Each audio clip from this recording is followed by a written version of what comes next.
Cameraman Satpal के साथ Sameer Bhatt, news 18 Jammu Kashmir में इन्वेस्टमेंट को लेकर केंद्र सरकार ने संसद में जानकारी दी है। केंद्र सरकार ने जम्मू कश्मीर सरकार की तरफ से दी गई रिपोर्ट की बुनियाद पर पिछले 5 वर्षों के दौरान किए गए निवेश की जानकारी दी।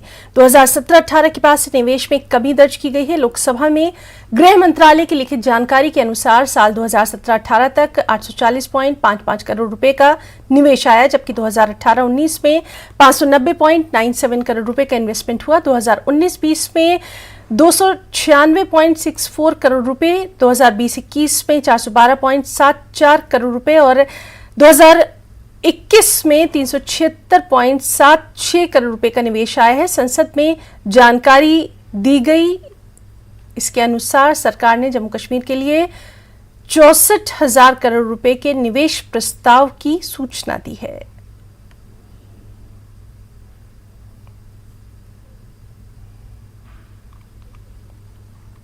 जेकेपीसीसी के अध्यक्ष वक़ार रसूलवानी ने कहा कि गुलाम नबी आज़ाद बीजेपी के इशारे पर काम कर रहे हैं। उन्होंने कहा कि अगर आज़ाद के आरोप सही साबित हुए तो वो राजनीति यानी सियासत छोड़ देंगे। प्रदेश कांग्रेस कमेटी के चीफ वक़ार रसूल हमारे साथ मौजूद हैं।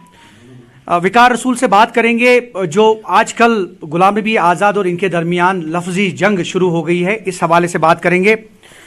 विकास साहब, आपका खैर मकदम न्यूज़ 18 में ये बताइए कि कुछ दिनों से लफ्जी जंग जो हैं आप के दरमियान छिड़ी हुई है और अब बात आई है कौमी सलामती पे, और इस हवाले से क्या कहना चाहेंगे? क्योंकि कल भी आपने बयान दिया, पिछले दिनों आज़ाद साहब की पार्टी ने बयान दिया, तो अब कौमी सलामती पे जो है वो नौबत आ गई है, क्या कहना चाहेंगे? देखो, पहले मैं ये कहूँगा, जो गुलाम नबी आज़ाद साहब ने अपने टाइम में लेटर लिखा, जो वो बोल रहे हैं, लिखा या नहीं लिखा वो जाने, हम तो बोल रहे हैं वो झूठ बोल रहा है। क्योंकि 18 साल के बाद आज वो खुलासे कर रहा है बड़े बड़े, बीजेपी को फुलटास बाले दे रहा है कि मारो जी छक्का। तो मैं ये कहूँगा कि अगर उसने कोई चिट्ठी लिखी भी कि उसके असेंबली में कोई एमएलए इन्वॉल्व है या कोई कैबिनेट मिनिस्टर इन्वॉल्व है, हालांकि मैं उस कैबिनेट और उस असेंबली का पार्ट नहीं था। At that time I was chairman of the municipality Banihal. मैं उसकी कैबिनेट और उसके असेंबली का पार्ट नहीं था।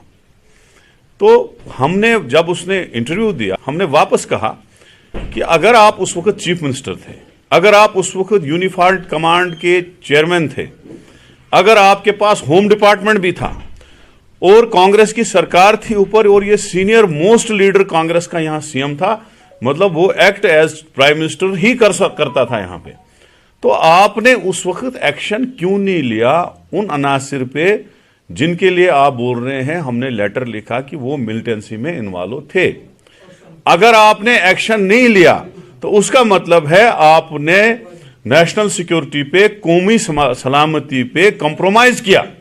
और अगर आपने कौमी सलामती पे कंप्रोमाइज किया तो उसका मतलब है कि आप बराबर इन्वॉल्व हैं उस मसले में। आपको मैं ये कहना चाहता हूं चैनल के माध्यम से, आपकी चैनल माध्यम से, जो आदमी कौमी सलामती पे कंप्रोमाइज करेगा, जिसको ये पता है कि फलानी आदमी मिलिटेंट है या फलानी आदमी के लिंक्स हैं, वो सीएम है, वो यूनिफाइड कमांड का चेयरमैन है, वो होम मिनिस्टर है, उसके बाद भी वो कंप्रोमाइज करता है, मुझे लगता है उसके खिलाफ इंक्वायरी होनी चाहिए और जो उसको पद्म भूषण अवार्ड दिया गया है वो वापस लिया जाना चाहिए। दूसरा, जो आप कह रहे हैं मेरे लिए, जो जी बिल्कुल, आप दोनों के दरमियान जो लफ्जी जंग शुरू हो गई है, लफ्जी जंग, उन्होंने कोई 18 साल पुराना जो है कोई कार्ड दिखाया, हालांकि मैंने वो प्रेस में देखा, मुझे तो उस कार्ड के बारे में पता नहीं है। बाद में मैंने उसको स्क्रीनशॉट किया, मैंने देखा है क्या ये, मुझे पता नहीं था।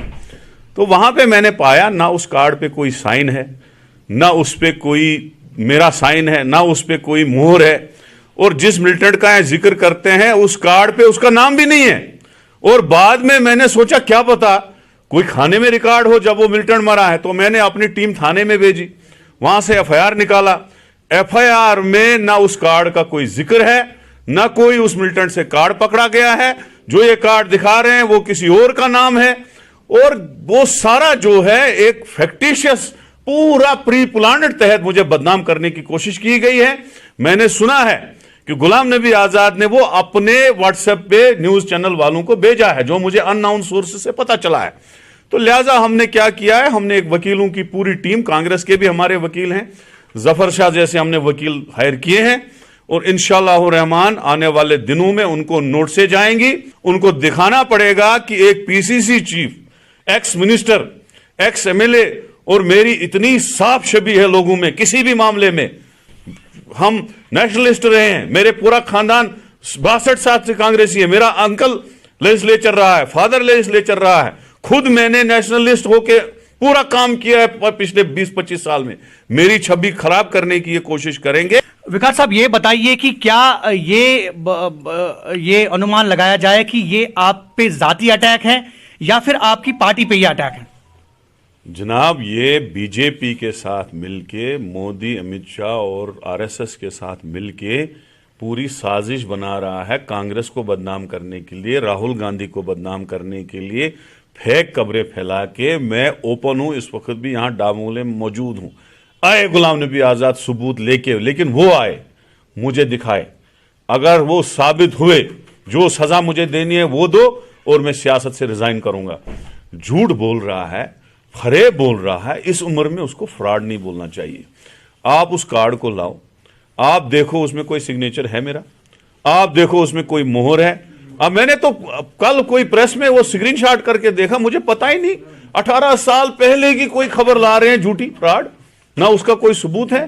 तो मैं ये कहूंगा, प्रेसिडेंट ऑफ इंडिया से गुजारिश करूंगा, जो गुलाम नबी आजाद को आपने पद्म भूषण दिया है, उसने नेशनल सिक्योरिटी पे कंप्रोमाइज किया। उसके सामने अगर कोई मिलिटेंट लिंक वाले लोग थे, अगर उसको पता था ये लोग मिलिटेंट के साथ मिले हैं, वो चीफ मिनिस्टर था, वो होम मिनिस्टर था, वो क्या कहते हैं इसका यूनिफाइड कमांड का चेयरमैन था, उसने कोई एक्शन नहीं लिया, उसने नेशनल सिक्योरिटी में कंप्रोमाइज किया और वो कसूरवार उसमें है, उससे पद्म भूषण अवार्ड विड्रा किया जाए, हमारी डिमांड है। Thank you. और बिल्कुल बिल्कुल, ये थे विकार रसूल वानी, सदर प्रदेश कांग्रेस कमेटी, और इनका कहना है कि जो एलिगेशंस हैं गुलाम नबी आजाद को वो प्रूव करनी है, और इन्होंने ये कहा कि उनके खिलाफ नोटिस जाएंगी और उनको मतलब जो है वो सामने आना है और उन्हें ये एलिगेशंस जो है वो प्रूव करनी है। ज़हूर रिजवी, न्यूज़ 18 नेटवर्क, कुलगाम। खबरों में वक्त एक छोटे से ब्रेक का।